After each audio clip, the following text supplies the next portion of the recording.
Hey guys, it's me again, Chris, and welcome back. Today, we're gonna be talking about a different topic when it comes to camping. I've never seen anyone do this yet, so gusto ko siyang itry. Allow me to bring it to you. Pag-uusapan natin yung top 3 camping items na kailangan kong dalhin pero ayaw na ayaw kong gamitin. May seem weird kasi gaya ng sabi ko, we need to bring these items pero as much as possible, I'm pretty sure I'm not alone in this. Ayaw nyo siyang gamitin or ayaw ko siyang gamitin, at least.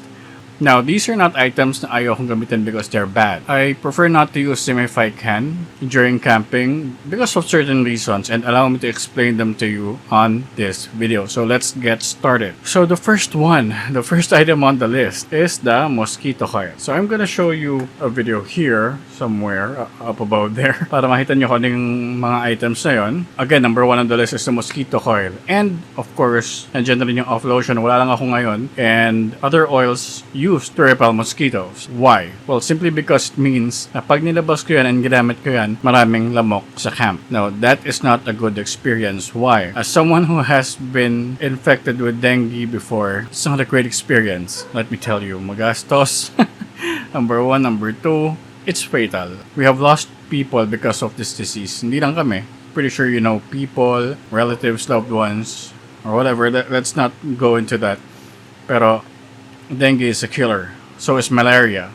And these are the types of diseases na pwede mong makuha sa mosquito bites. You would want to take the necessary precaution. And again, mosquito coils, off lotion, and other oils, citronella, etc. will help out with that. Now, bakit ayaw ko silang gamitan? Well, number 1, let's talk about the mosquito coil. Number 1, of course, we all know that it's made of chemicals. The last thing you want is to get suffocated by the smoke. Why? Because mosquito coils contain formaldehyde, and that can cause lung cancer. Okay, so you have to be careful when you're using mosquito oils. Never ever put it in your tent. I'm pretty sure no one will do that, but just in case, na overwhelmed ka sa mosquitoes, fight the temptation. Don't do it. Kasi you're gonna get suffocated, and prolonged exposure to the smoke na produce ng mosquito coils will cause lung cancer. Well, at least that's what studies say, and I'd rather be on the safe side than contradict that statement. Alright? So off lotion naman and other oils, why do I not want to use them? They're not bad per se. I have never read anything that says they're bad for your skin or for your health. Yung sa akin lang, personally, I sweat a lot. Pawisin ako sobra. Mabilis ako mainitan. And using oils and lotion is not a pleasant experience for me. I'm sure I'm not alone. Marami dyan sa inyo na hindi rin gusto nagpapahid ng lotion. And I remember this one time na ang daming lamok and I forgot my mosquito coil. So I had to put off lotion all over my body, including my face. And I ended up scaring everyone in camp because I looked like Pennywise. But kidding aside, effective siya, but I just don't really like using it. It's kind of irritating for me and it ruins the whole experience. So if you have the funds, try to purchase yung mga portable na Bug Zappers. I'm not quite sure if they're effective though. Sabi nila effective, so you might want to check it out. I don't have one, so I can't really say that it's effective. Okay, so again, first item on the list is the mosquito coil, off lotion, and other oils. Not because I hate them or they're bad products. Well, it's a mosquito coil, you have to be careful. I just don't like the thought of having to use it because maraming lamok. If it can be helped, mas maganda mag-camp ka sa area na at least hindi ganun karaming lamok. Hindi may iwasan eh. But there are times na wala. So depende sa weather, depende sa season, sa panahon. Kasi may panahon din na talaga maraming lamok eh. Especially when there's a lot of water na pwede nilang paglayan nila ng eggs nila. Just be careful. Take extra precaution. Alright? Now, the second item on the list.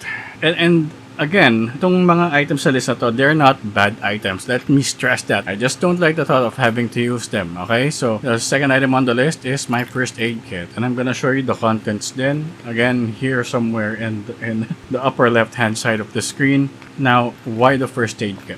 Well, if I put this out of the bag, it means I'm not feeling well, or someone's not feeling well, or someone's injured. So that's the reason why I don't want to use it. Plain and simple. Now, while we're on the topic of the first aid kit, let me give you a pro tip when it comes to first aid kits, okay? Now, your first aid kits, once you buy it anywhere, you can buy it sa stores, online, Shopee, Lazada, Temu, wherever you get your stuff. It comes filled with first aid products like cotton balls, iodine solution, betadine, alcohol wipes, scissors, etc. Marami na siya laman. Meron pa dyan, may mga hot packs and cold packs like this one. May flashlight din yung kasama na it doesn't run on batteries. More like a dynamo na pipindot-pindutin mo lang yung side niya para mag-produce ng light, and it's very, very helpful. Now, don't rely solely on the contents of your first aid kit. Anong ibig kong sabihin? Modify the hell out of that first aid kit. Modify it to suit your needs. Kasi, iba't ibang tao, iba't iba ang medical conditions natin, di ba? Like me, for instance, hindi naman sira yung tiyan ko, but I do get migraines every now and then. So, I always have painkillers, Tylenol, paracetamol, ibuprofen in that first aid kit, just in case I need them. Kung ikaw, for example,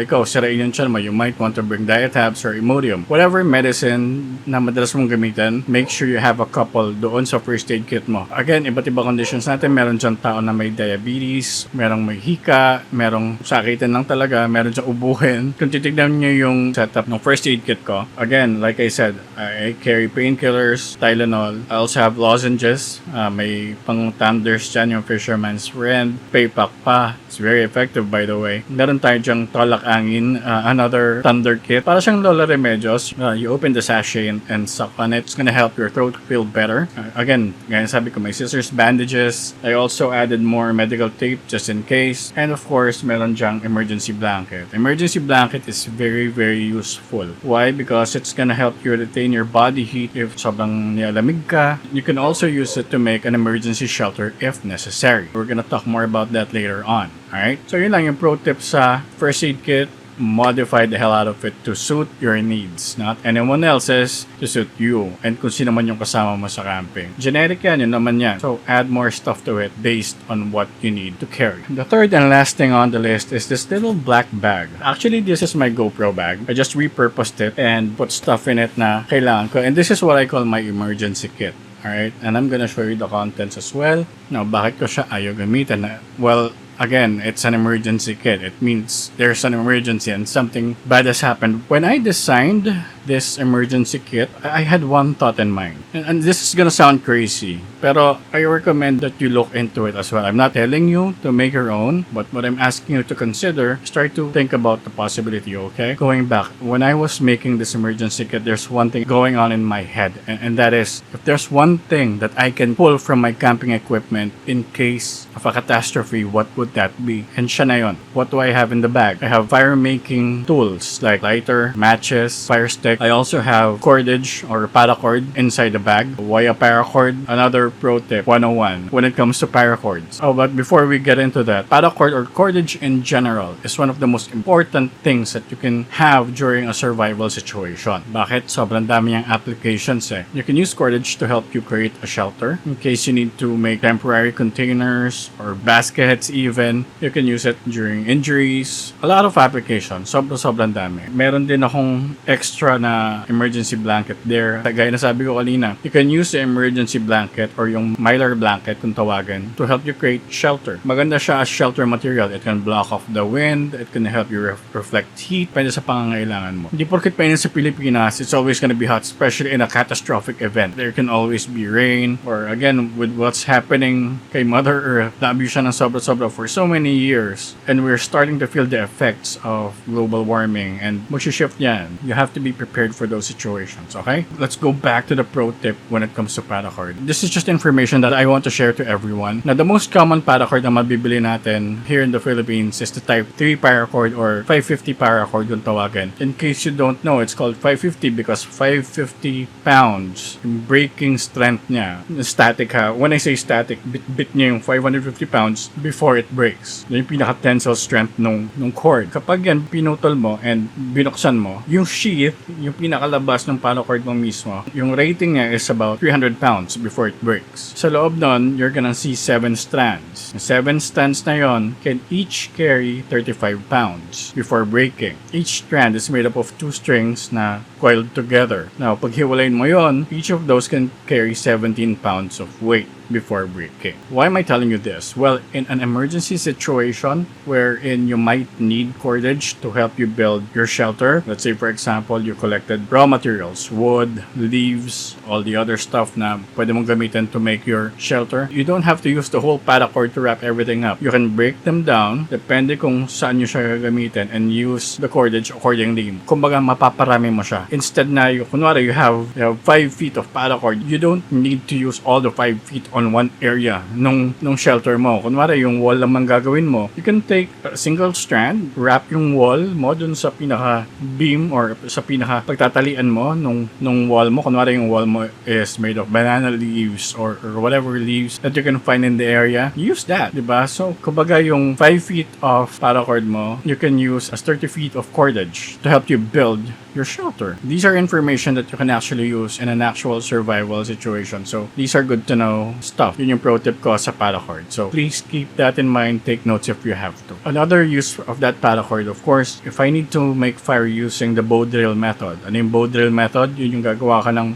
bow. That's why it's called bow drill. Gagawa ka ng bow, you can use the paracord as the string ng bow mo, and you can make fire using that method. Let me know if you want to see that, guys, ha? If you want me to make a video on how to create fire using the primitive way. There are so many primitive methods in creating fire, and I would love to share them with you if you want to see it. So let me know in the comments kung gusto nyo makita yon. Basically, having a rope in a survival situation gives you an incredible chance to overcome that situation. Sabi nga nila, survival is all about improvising, adapting, and overcoming the situation. Having proper cordage incredibly increases your chance of success. Okay? So, always have one ready. So, sobrang daming applications yan. You're not gonna carry nails or glue all the time, so that's where cordage comes into play. If you have enough cordage, you can even make a net and you can catch fish. Sobrang dami. This is gonna be a very long video if we talk about the practical applications of cordage. Okay, so other stuff I have here, I also have Ziploc bags dun sa emergency kit ko. Why? If I need to keep something dry, if I have to cross a body of water, let's say for example a river, and I need to keep something dry like my phone, batteries, kindling, or tinder bundle, sobrang dami mong pwedeng paggamitan yung Ziploc bag na yan. It's a small item, but it's a very, very useful item. What else do I have in here?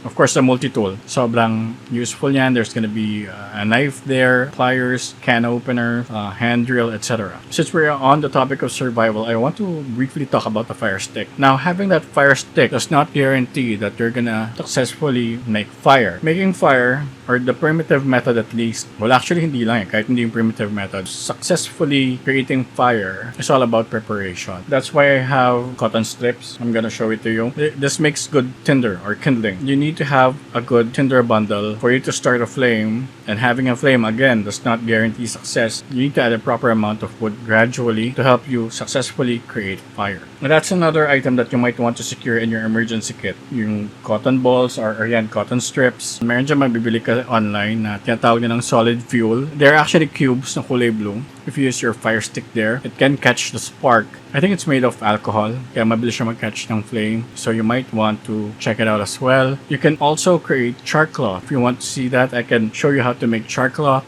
Char cloth is very, very important in a survival situation. You can make it basically out of anything na made of cloth. Even jeans. You can use jeans. Maganda yung jeans sa char cloth kung tawagin. It catches the spark from the fire stick very, very easily. And you can start creating an ember from there. I'm sorry if I'm nerding out again, but it may be a topic for another video, so let me know if you want to see that. I'll be more than happy to share what I know. Again, I'm not an expert, I'm not claiming to be an expert. I'm just a big fan of camping, survival, primitive survival. Of course, though we are in the age wherein technology reigns supreme, I think we should never forget the basics. Kasi we can never tell, knock on wood, in the event that we might need it. There are countries around the world right now that are in conflict, and I'm pretty sure some of the people living on those countries are in a situation where they have to survive, and these are skills that we cannot neglect because yung technology na yan is not gonna be there all the time, especially in times of conflict. So I encourage the younger generation to learn primitive survival skills just in case you might need it. It's better to have something and not need it than need something and you don't have it at all, diba? So I hope this information helps. Let me know if there's anything you want me to share to you sa mga susunod na videos. Again, let's run down on the list ng top 3 items na kailangan kong dalhin but I don't want to use, and it may be the same for you.